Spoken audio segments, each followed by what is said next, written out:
Somewhere in the middle of a forest, far outside the city, a cat was walking around with an open wound on his neck. The call came from the security guards at my gym. My gym sits right in the middle of the woods, and they told me there was a wounded cat nearby with a big wound around his neck. We searched for a long time. We walked through the trees, we checked every corner, and we found nothing. Somebody had seen him only a minute before we arrived, and then he was gone again. I left my own number with the guards and asked them to call me the second they saw him. Driving back, I couldn't stop thinking about it. It would have been so much better to find him right away.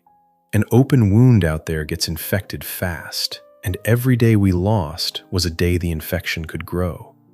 I really hoped they would call. The next day, they did. He was back, and they told me the wound looked big. This time I asked them to keep him inside a closed room so he wouldn't slip away again. On the road out there, I really didn't know what I was going to walk into. They had told me there was pus that morning, and that never sounds good. I took gloves with me. When you go to catch a street cat in pain, you expect a fight. I didn't need them. He came straight to me and asked to be petted. He let me turn his head, look under his chin, touch the wound, all of it. He was one of the most gentle cats I have ever met. All he wanted was cuddles. Looking at his neck, I felt the first bit of relief. The wound was not as big as I had feared, but it was infected and it was swollen, and the abscess had clearly burst on its own that morning. If we had found him the day before, I could have treated that abscess in a controlled way instead. I noticed something else too. The tip of his ear was clipped, which meant he had already been neutered. And there were no houses anywhere near that forest.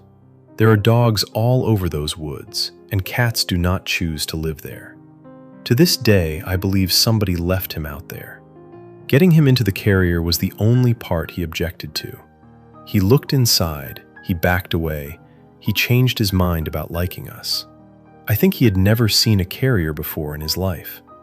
Back at the clinic, Manal met him at the door and fell in love immediately. Then we got to work. I started cleaning the wound. There was still pus underneath and a small hole in the skin. What caused it, I couldn't say for certain. The guards thought an animal had bitten him. It didn't look like a dog bite to me. More likely he had some kind of accident out there and the wound became infected afterwards.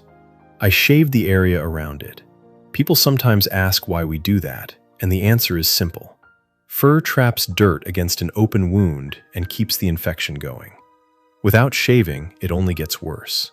And it would have gotten much worse. Left alone in that forest, this wound would have spread and made him seriously ill. I suspect he already had a fever the night before. So we did everything at once.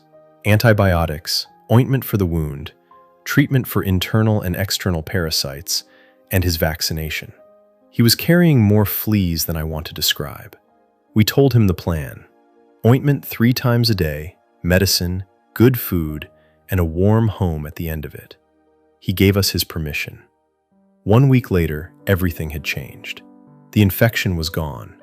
The wound was almost closed. The swelling was down, the itching had eased, and the parasites were gone. All that was missing was his fur, and that grows back on its own. He hadn't needed anything complicated. He had needed someone to care for him. His appetite was excellent. He loves wet food and refuses to be a fan of dry food, and we are still negotiating about that. So we started looking for a family for him. We looked, and we couldn't find one. And then the answer became obvious. We adopted him ourselves. He sleeps here, he plays here. He came out of a forest where he should never have been. Now he has a home, and I am the one who feels lucky.